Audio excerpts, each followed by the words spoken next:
Ever since the 1800s, roller coasters have been constantly changing and evolving. That evolution has picked up drastically since the opening of Kings Island's Racer back in 1972, and ever since then there's been a massive influx of roller coasters and really amusement rides as a whole. Some of these rides have been more notable than others, and here we are to take a look at the most industry-shaking roller coaster to open in every year since 1972. We already talked about 1972 with Racer at Kings Island, so let's move on to 1973. That year was far less eventful, with probably the most groundbreaking coaster being Mountain Express, the Schwarzkopf 65-meter Wildcat that opened at Six Flags Magic Mountain. The reason why I choose this ride is because it was really the first thrill coaster in the park that now holds the record for the largest collection of roller coasters in the world.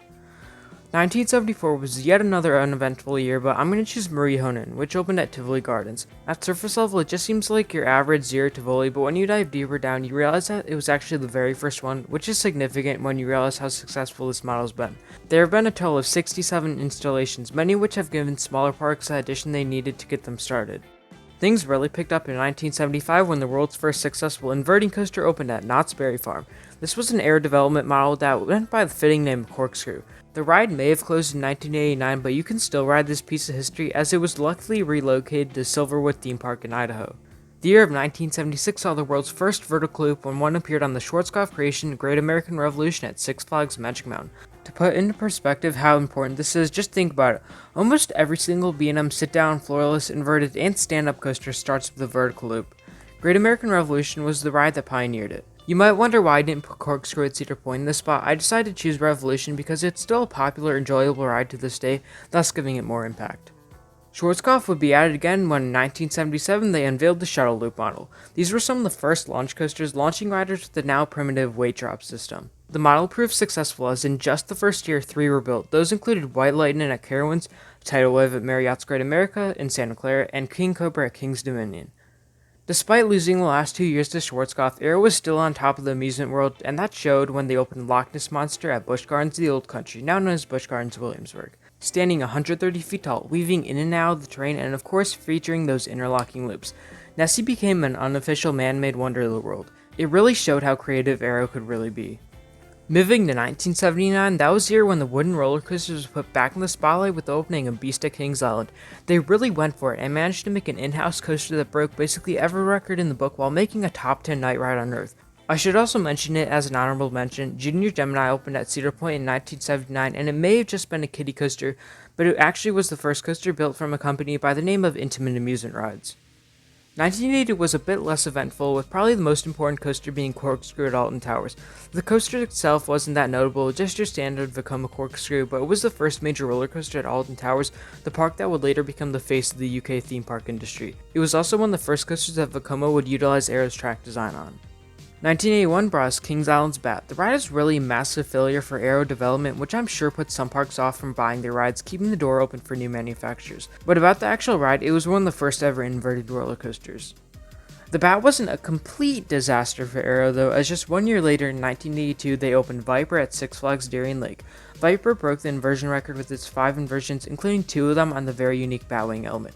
To this day, Viper is known as one of the best Aero loopers, a massive success for Darien Lake. In 1983, Fuji-Q Highland would shock the world with the opening of the Monster Moonsault Scramble.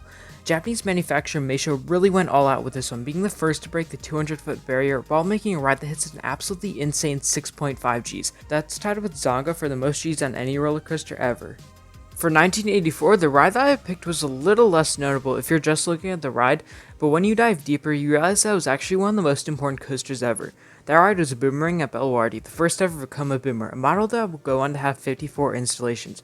It should also be mentioned that technically the first Boomer ever built was the one at Rafaela Padilla in Mexico, but the ride didn't actually open until late 1984. If you want to ride that model, it has been relocated and now operates at Six Flags Mexico. For 1985, I'm going with Galaxyland Schwarzkopf Looper Mindbender. I'm not only picking this because it was and still remains the tallest indoor coaster in the world, but also because of an incident that happened that changed the industry forever. Just a year after opening, the coaster would derail due to problems in the wheel assembly. This would lead to a much larger focus as a whole in the roller coaster industry on safety.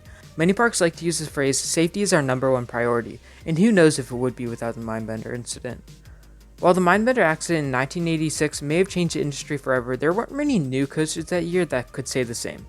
The most notable one is probably Shockwave at Six Flags Magic Mountain. This was an Intamin stand-up that would be Intamin's first traditional inverting coaster, and it would have an effect on quite a few parks. It opened at Magic Mountain, but it would only remain there for 3 seasons before being shipped off to Great Adventure, where it again operated for 3 seasons.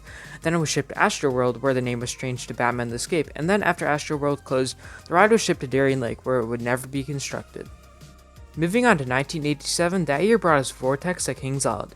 This would be yet another Aero custom looper to break the inversion record, this time outdoing Viper with 6. Something that is also quite interesting is that the park got this coaster for free as compensation for the failure of the Bat 6 years prior. 1988 brought us a look into the future with the opening of Bandit at Yomiuriland. Bandit stood 167.3 feet tall, yet it was not about the inversions. It was about that good airtime. That's an interesting concept. I wonder if it'll catch on. Well, Cedar Point had saw what Yomiuriland had done, and they thought it was brilliant. They wanted one for themselves, and since Togo wasn't available for the project, they decided to go back to aero development, or aerodynamics as they were calling themselves now. Aero decided to go completely nuts with the project by building the 205-foot tall Triangle Hill machine that we know today, Magnum XL 200. You may have noticed a trend so far. All these years, Aero has been on top of the coaster world, but now there was a new player in the market. Iron Wolf opened at Six Flags Great America in 1990 as a stand-up coaster that would be the first one built by Bolliger and Mabyard. If you want to ride the coaster in its form today, first of all, it operates at Six Flags America under the name of Firebird, and second of all, just why? After seeing what Cedar Point had done with Magnum, Kennywood would want in on the action. It did just that when in 1991 they built both a different and similar Steel Phantom. It was similar to Magnum in the scale because of that 225-foot second drop, but the ride also managed to pack in 4 inversions. They may have gotten their start with Iron Wolf in 1990, but the first real look at the B&M that we think of today came in 1992 when Batman the Ride opened at Six Flags Great America. This was the first of their inverted coaster model, and as many of us know, the same Batman layout will go on to be cloned at 13 other parks across the globe. Both Intamin and B&M really came up at the same time in the 1990s, eventually leading to Aero becoming almost obsolete, and a big step towards that was in 1993 when Intamin and Disneyland Paris unveiled Indiana Jones and the Temple of Peril. This was the first ever Intamin multi-inversion coaster, kind of an unfitting name considering that the ride only has 1 inversion, but still. It was also the first coaster that we saw the now famous Intamin cross-tie track design on. Yet another important year came in 1994 with the opening of the much-hated Condor at Wallaby Holland. Even if you loved to trash this ride, call it a Vekoma sucks like crap, whatever. You cannot deny that was a big deal considering that was the first Vekoma SLC, a coaster model that has now operated at over 40 different parks.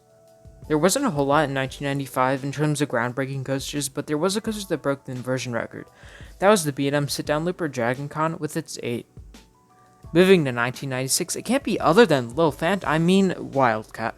The GCI wooden coaster that opened at Hershey Park. Wildcat, while not heralded as the greatest ride by today's standards, was indeed the first roller coaster ever built by GCI, now the leader in wooden coaster manufacturing. By 1997, no one had hit the 300-foot mark, but even so, that would not be enough for Six Flags Magic Mountain.